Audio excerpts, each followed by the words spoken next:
안녕하세요. 무릎탁조사TV의 무릎탁조사입니다.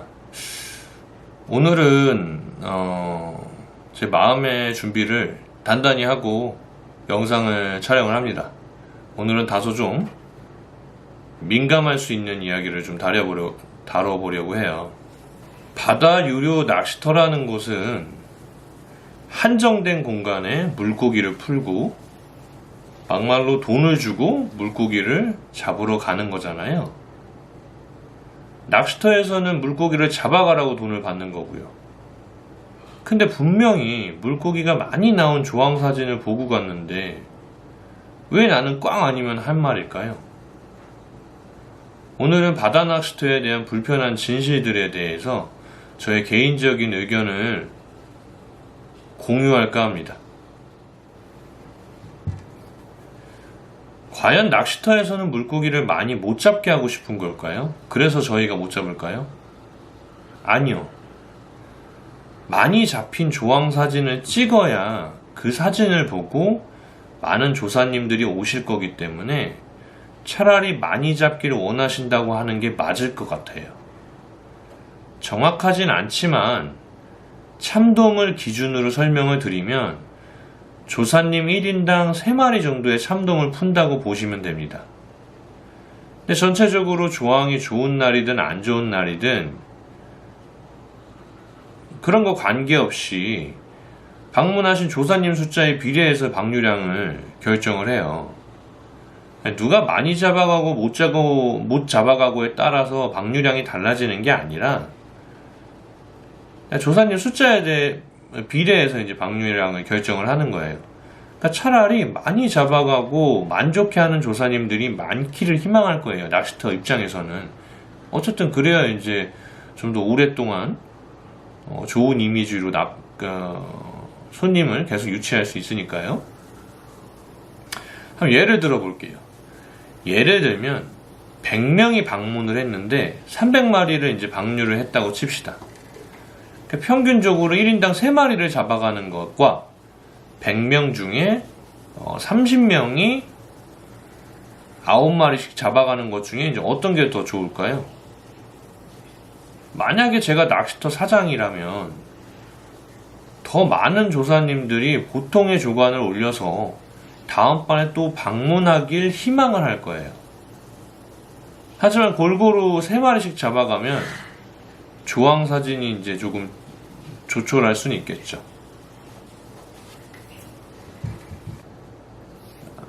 서비스업을 하는 낚시터인데 왜 친절하지 않은 걸까요?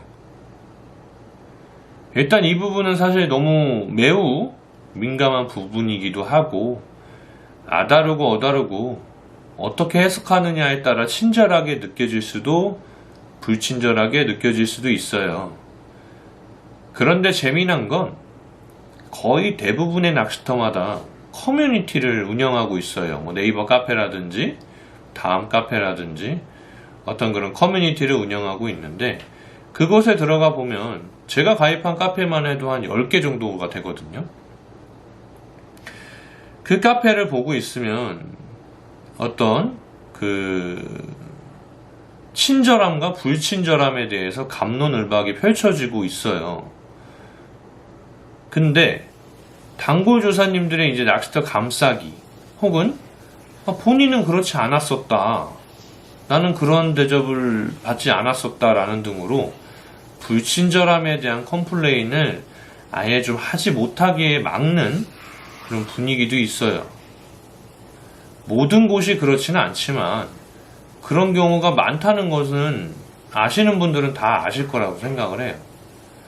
진짜 누가 봐도 어떤 사람이 봐도 불친절한 것을 제외하곤 애매한 경우들이 대부분인데 특별한 상황을 제외하고는 대부분 그 낚시터에 처음 방문했을 때 그런 인상을 받는 경우가 많을 거예요.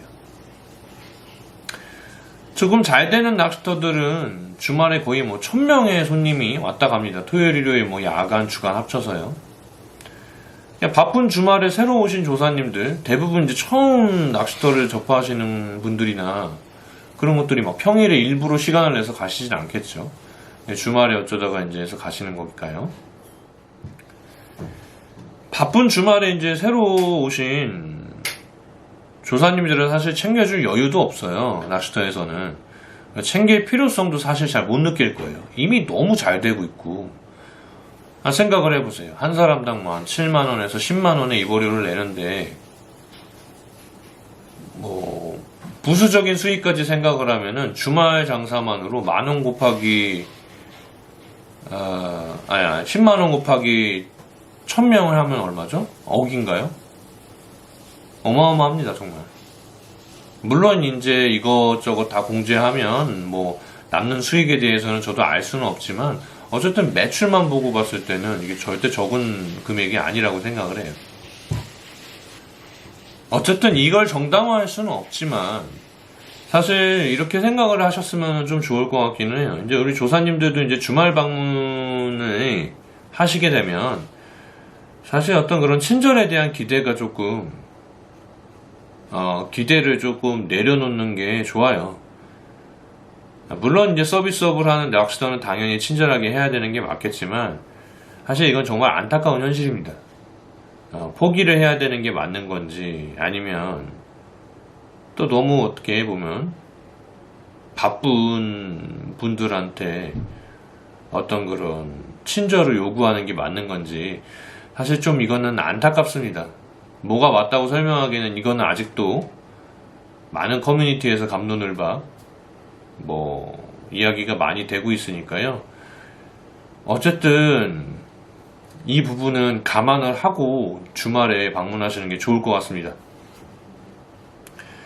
세 번째로 왜 명포인트라고 불리우는 곳들은 매번 다른 분들이 이미 자리를 잡고 있는 걸까요? 저도 바다 낚시터 다닌 지가 15년은 된 것 같아요. 진짜 좋은 포인트 자리는 15년 동안 한 3번 들어가 봤나? 지금 아무튼 정말 포인트 싸움 치열합니다. 예를 들면 비가 억수같이 오는 날에도 그 자리에 누군가 있어요. 태풍이 온다 그래도 그 자리에 누군가 있습니다. 낚시를 하지 않을지언정 그 자리에 대한 비용을 지불을 하고서도 그 자리를 맡아놓는 경우도 허다합니다. 또한 단골 조사님들끼리 일명 바톤 턴치를 하면서 계속해서 그 자리를 주거니 받거니 하기도 합니다. 막말로 그 포인트 반대편까지 서로 아는 사람들끼리 이제 포진을 해서 독식을 하곤 해요. 어떨 때는 낚시하는 사람이 밤새 없는데도 불구하고 낚싯대만 이렇게 꽂아두는 경우도 있어요. 낚싯대 이렇게 쭉 가서 보면은 이거는 사실 누가 가져가도 누가 훔쳐가도 아깝지도 않을 정도의 그런 낚싯대를 그냥 꽂아놓기만 했어요. 일면 알박기라 그러죠. 알박기를 시전한 거죠. 이 부분에 대해서는 사실 수많은 낚시터들이 고민을 해요. 근데 이게 쉽게 고쳐지지 않는 이유는 같은 돈을 지불하기 때문이에요. 자리를 맡은 사람도 어쨌든 낚시를 하든 안 하든 그 자리에 좋은 시간대에 낚시를 하려고 돈을 2배로 지불했을 수도 있어요. 아니면 같은 돈을 지불했겠죠. 어쨌든 그 시간만큼은 같은 돈을 지불하는 거죠. 그리고 이제 이 자리를 더 맡기 어려운 이유는 어쩌다가 이제 하루 12시간 낚시를 하러 오는 분들보다 시간적으로 여유가 많은 분들이 이제 전날 와서 이제 입어료를 끊고 자리를 맡아놓는 경우도 많고요. 사실 이거는 조금 시간과 금전적인 여유와 어떤 그런 타이밍이 맞지 않으면 명포인트는 들어가기 정말 어렵습니다. 하물며 제 3박 4일 기다려서 들어갔다는 분도 봤어요. 바다 낚시터 특성상 바닥 자체에 아무런 지형질물이 없고 정말 그냥 밋밋한 시멘트로 이렇게 깔아놓은 그런 낚시터에도 포인트라는 게 있어요. 그래서 이게 골고루 포인트 분배 자체가 어렵습니다. 그래서 번호표 제도로 번호표를 꽂아놓지 않으면 낚싯대를 치워도 된다라는 규정을 만든 것도 있는데 이런 부분 또한 금전적인 여유와 시간적인 여유가 있는 사람은 24시간 끌어놓고 그냥 맡아놓는 거죠. 그래서 이런 방법도 사실 무용지물이 됩니다. 이 부분은 쉽게 고쳐지지 않을 거예요. 그러니까 정말 그림의 떡이라고 생각을 하시고 명포인트보다는 B급 포인트에서 최대한 노력을 해서 더 좋은 조각을 만드시려고 노력하시는 게 더 빠를 거예요.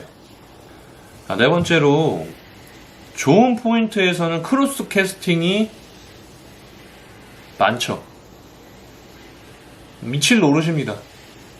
이건 말이 안 통하고 그냥 얼굴을 붉혀가며 고성에 오고 가며 진짜 심한 경우에서 난투극도 봤습니다. 정말 경찰 오고 낚싯대 막 서로 부러뜨리고 물고기 잡겠다고 이렇게까지 해야 될까요? 근데 한편으로는 그런 생각도 들어요. 3박 4일 동안 자기는 많은 돈을 지불을 하고 그 포인트에 들어갔는데 그럼 갑자기 어디 다른 곳에서 크로스로 막 캐스팅을 해버리면 너무 짜증이 나겠죠. 근데 그분 마음도 이해 못하는 건 아니에요. 어쨌든 적은 돈이 아니잖아요. 제가 만약에 3박 4일 동안 한 40만원 들여서 그 포인트에 들어갔는데 제 옆에 조사님이 한 7만원을 이제 지불하고 들어와서 크로스 캐스팅을 하시는 거예요. 예를 들면 비교해 봤을 땐 당연히 금액적인 차이가 많이 나니까 물론 이제 크로스 캐스팅 자체가 잘못된 겁니다. 근데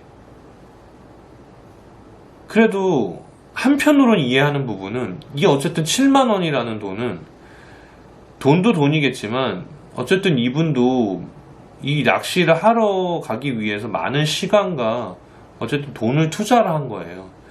잡고 싶겠죠. 그 마음은 이해해요. 하지만 이거는 잘못된 거는 알아야 돼. 그리고 이렇게 크로스 캐스팅을 했을 때 낚시터마다 이제 대응 방법이 좀 다르죠. 이제 우선 캐스팅을 지정한 낚시터도 있고 이제 자율적으로 이제 유도리 있게 해결하기 원하는 낚시터들도 있는데요. 이런 경우에는 사실